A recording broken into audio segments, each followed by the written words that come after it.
جمال الوجود بذكر الإله وتصفو الحياة بنور هداه. جمال الوجود بذكر الإله وتصفو الحياة. بسم الله الرحمن الرحيم. الحمد لله رب العالمين، الصلاة والسلام على أشرف الأنبياء والمرسلين، سيدنا وحبيبنا ومولانا محمد الأمين وعلى آله وأصحابه أجمعين. اللهم يا مقلب القلوب ثبت قلوبنا على دينك. رب اشرح لي صدري ويسر لي أمري واحلل عقدة من لساني يفقه قولي كي نسبحك كثيرا ونذكرك كثيرا. أما بعد، السلام عليكم ورحمة الله تعالى وبركاته. برادران عزیز و گرامی قدر، الله مهربان همه من و شما را نگهبان باشد و خداوند از من و شما راضی باشد. دوستای عزیز، همچنان که وعده کردیم که بعد از حیات حضرت انس بن مالک، یعنی که در درس اول بود، امروز انشاءالله درس دوم شروع میکنیم از کتاب صور من حیات الصحابه. صحابه دوم در اینجا آمده سعید بن عامر جمحی، سعید فرزند عامر. یک چیز می خواستم اشاره کنم دوستای عزیز در فضیلت اصحاب پیامبر صلی الله علیه و سلم، این است که اگر رفت و یکی از ما را امروز شرط بگذارند که تمام مال و ملکی که در دست دارید یا که هر بایگری که در دست دارید، اگر همین مال و ملک خود که در دست داریم به یک بار دیدن رسول خدا صلی الله علیه و سلم مقابله میکنیم، یعنی همه من و شما دوستان راضی میشیم. حتی بعضا انسان که در خواب رسول خدا صلی الله علیه و سلم میبیند، چقدر خرسند آور است که در خواب حتی دیدن رسول خدا صلی الله علیه و سلم، که پیامبر صلی الله علیه و سلم گفتند که من رآنی فقد رآنی حقا فإن الشیطان لا يتمثل بی. کسی که مرا میگد رسول خدا صلی الله علیه و سلم در خواب دید، او به تحقیق مرا دیده است، زیرا که شیطان خودش را مانند من کرده نمیتواند. یعنی هر نفری که رسول خدا صلی الله علیه و سلم در خواب دید، حتما که او پیامبر صلی الله علیه و سلم خود را دیده، خودی پیامبر. حتی در خواب دیدن پیامبر صلی الله علیه و سلم اینقدر برای ما خوشحالی است. حالا اگر هر شرطی را که بگذارن که برای دیدن رسول خدا صلی الله علیه و سلم یک بار انسان ها حاضر هستند که تمامی مال و ملک خدا عطا کنند به خاطر یک بار دیدن رسول خدا صلی الله علیه و سلم، اگر رفت و شرط اگر یک ساعت دیدن رسول خدا صلی الله علیه و سلم باشد، امت رسول خدا صلی الله علیه و سلم جانهای خود فدا میکنن برای این که اینقدر سال گذشت.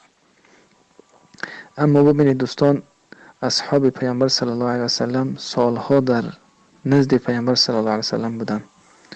خوشان چشمه و خوشان گوشه که پیامبر صلی الله علیه و سلم شنید، خوشان پایی که در راه پیامبر صلی الله علیه و سلم و با همراه پیامبر صلی الله علیه و سلم رفت. الله مهربان روز قیامت از دیدار حبیبش محمد صلی الله علیه و سلم ما را بی نصیب نکند. حیات حضرت سعید فرزند عامر سبب اسلام آوردنش این بود که خود قصه میکند که یکی از صحابه های پیامبر صلی الله علیه و سلم که وقتی که به قتل رسانیدن، سبب اسلام آوردن خبیب شد، سبب اسلام آوردن حضرت سعید ابن عامر شد. این صحابه که بر شهادت رسانیدن نامشان خبیب فرزند عدی بودن، خبیب ابن عدیین. بعد که مشرکین مکه در جنگ بدر، در غزوه بدر که مغلوب شدن و پیامبر صلی الله علیه و سلم غالب آمد، بسیار غضبناک شدن.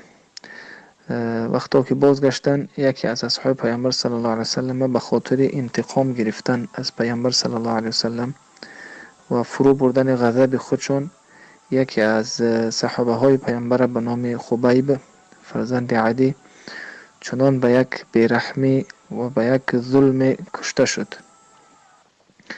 و اینم در کجا؟ در یک مکانی که نامش تنعیم بود.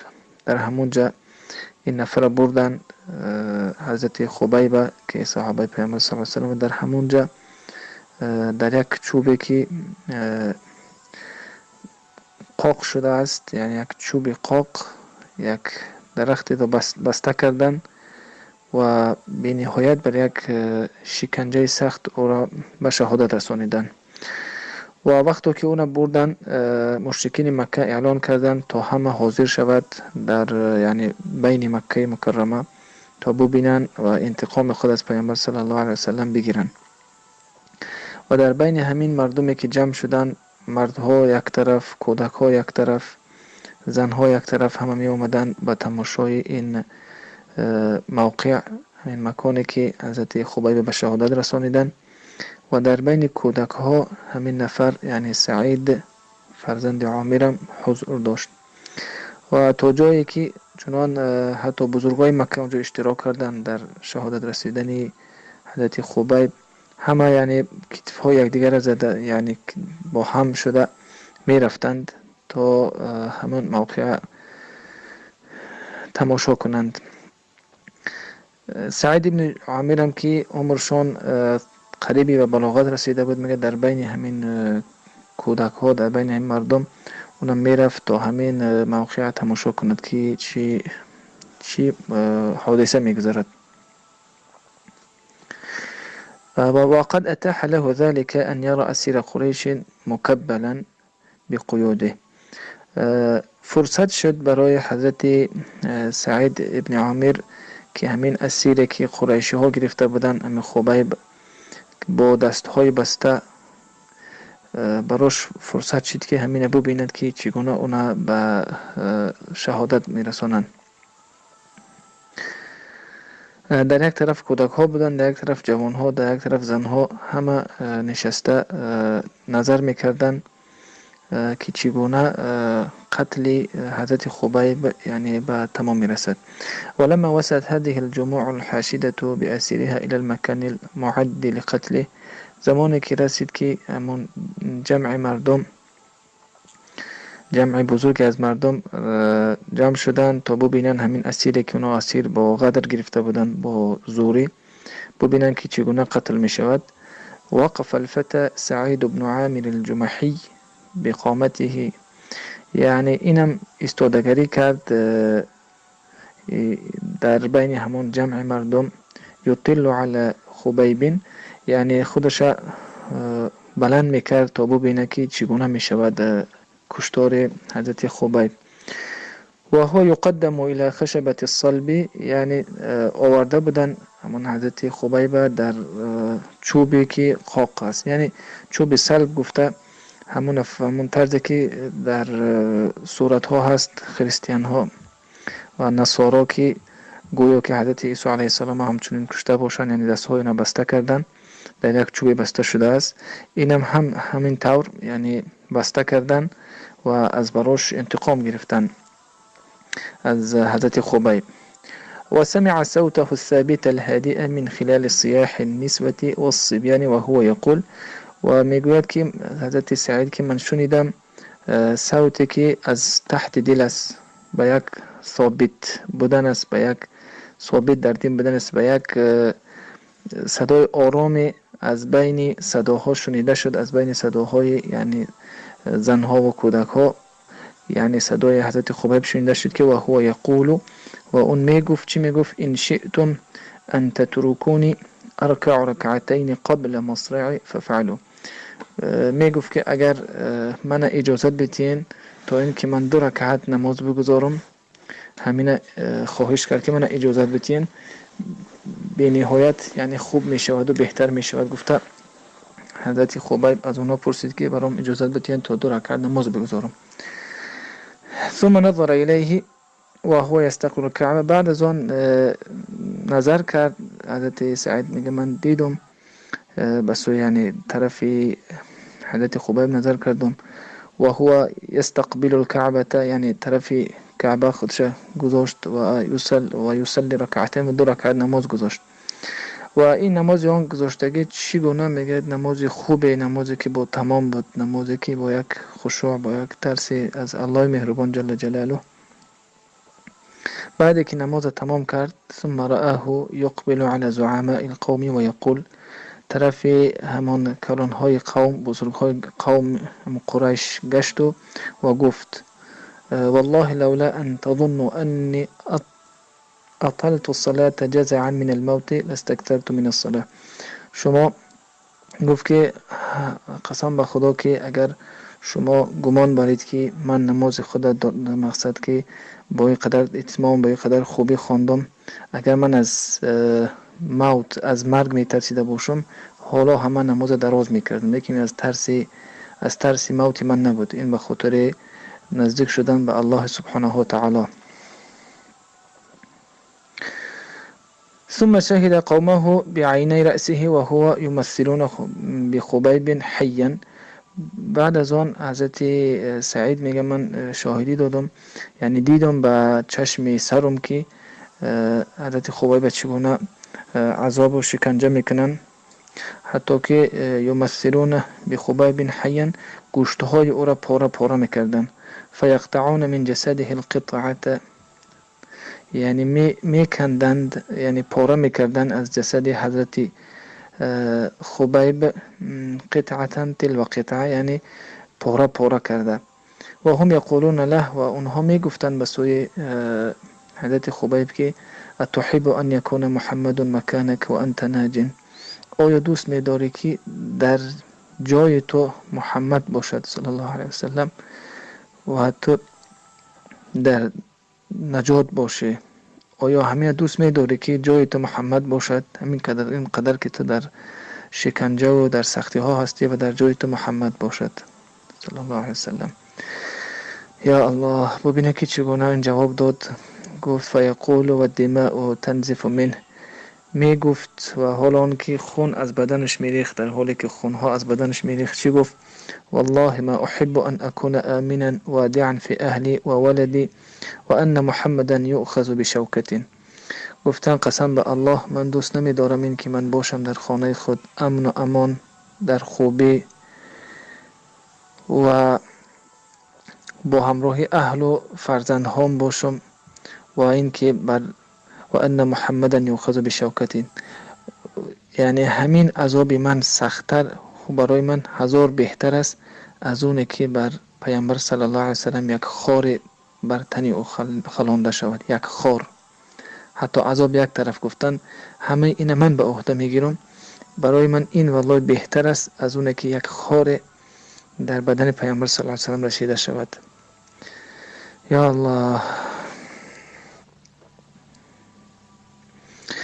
بعد از اینکه این سخن گفت، مردم فریاد کردند و یتعالی صیاحهم، صداهای خود بلند کردند و گفتند که ان اقتلوه و اقتلوه، یعنی این حضرت خبیب کشته شود، کشته شود، فریاد کردند که یعنی اینا به قتل برسانید. خوشا به حال این صحابه هایی که در راه الله سبحانه و تعالی جان دادن. ببین که بعد شهادت خود حضرت خبیب چندین کارهای خوبی را گذاشت. یکی این که همین نفر سعید ابن عامر به دیدن همین منظره ایمان آوردند و فقط در حق حضرت خبیب دعا میکردند.